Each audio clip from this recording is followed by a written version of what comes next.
When she lifted the loose stone from the floor, she never imagined she would find a hidden chest beneath it, and inside, a prophecy foretelling her father's death. The worst part, the murderer would carry the same royal blood. The parchment inside the chest was folded so many times that it nearly disintegrated in her hands. Its ink was faded, its edges brittle, but the message was unmistakable. The king would not die in battle, nor from illness, nor from foreign poison. His death would come from someone of his own lineage. The princess felt the chamber turn colder. She was barely a young teenager, not yet fully shaped by the weight of politics or the darkness of royal history. And yet, she now carried a secret capable of shattering a kingdom. The hidden chamber she stood in was an abandoned archive buried behind the palace library.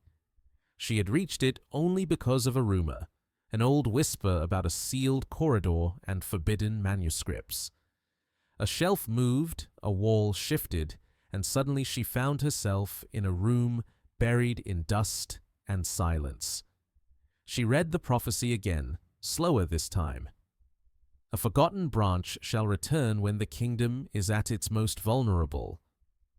A forgotten branch. A bloodline erased from memory.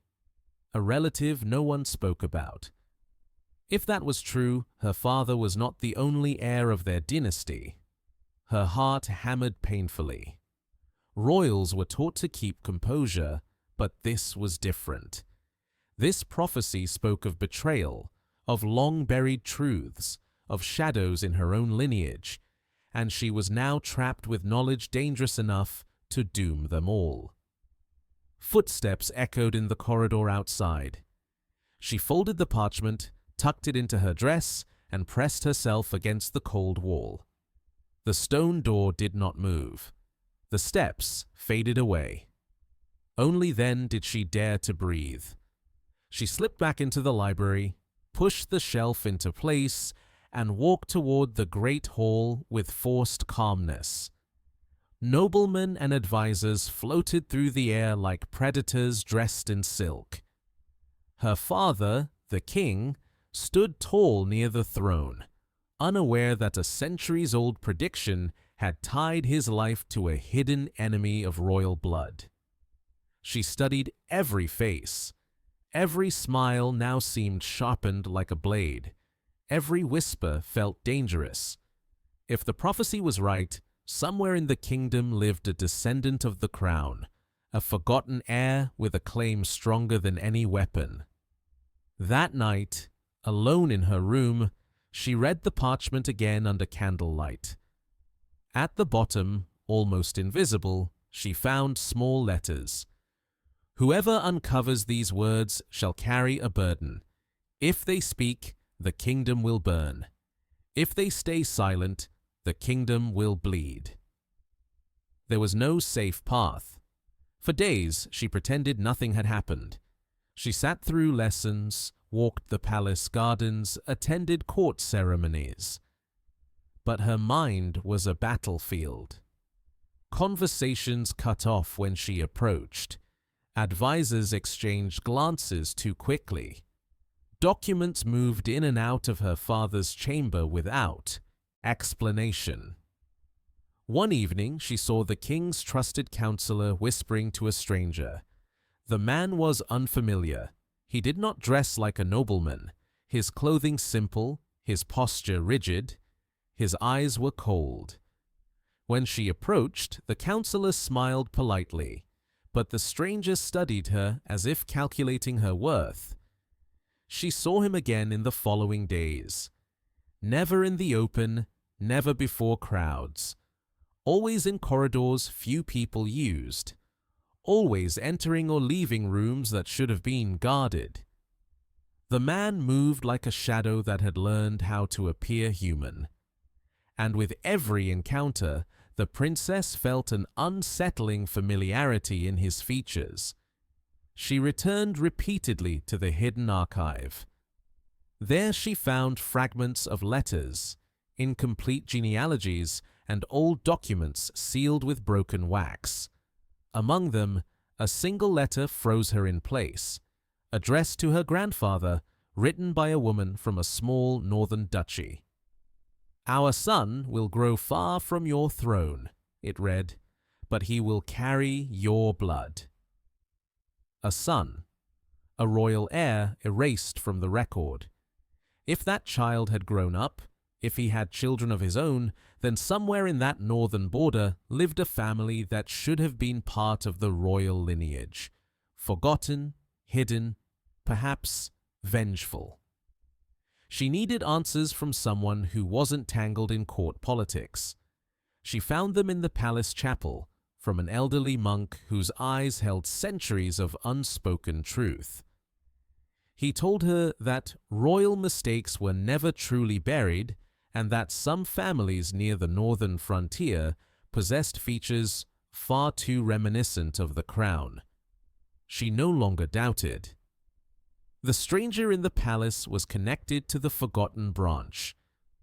One night, she saw him in the throne room when no one else was there. The king was speaking with the counselor, exhaustion bending his shoulders.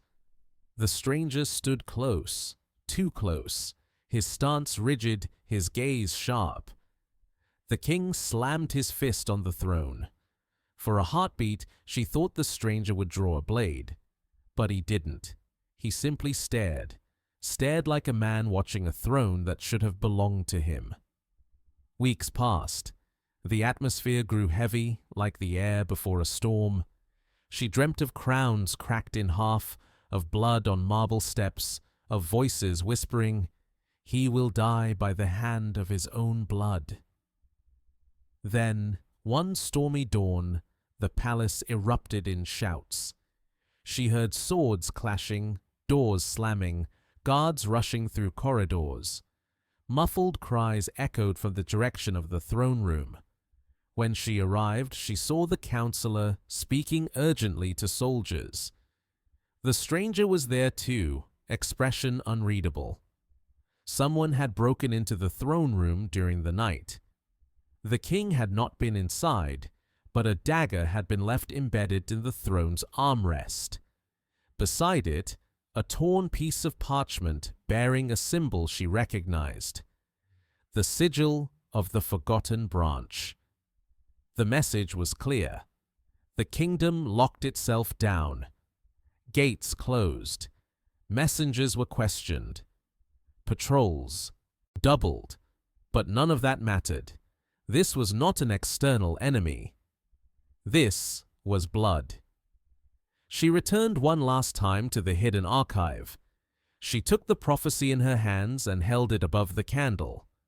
The parchment curled, darkened, and burned. The words turned to smoke. She could destroy the prophecy, but not the truth. The prophecy said the king would die by the hand of his own blood, but it did not say whose choice that would be. For the first time she understood. She was not a prisoner of fate. She could act. That night, dressed in plain clothing, she slipped out of the palace through a servant's passageway. She carried only a cloak, a small dagger for protection, and the determination that had grown inside her since the day she found the prophecy. She would follow the trail of the symbol. She would find the forgotten branch. She would stop the prophecy from coming true, not with violence, but with the one thing no one expected from a royal bloodline: truth.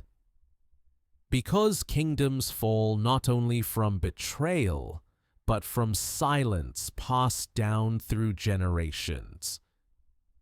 And she was done staying silent.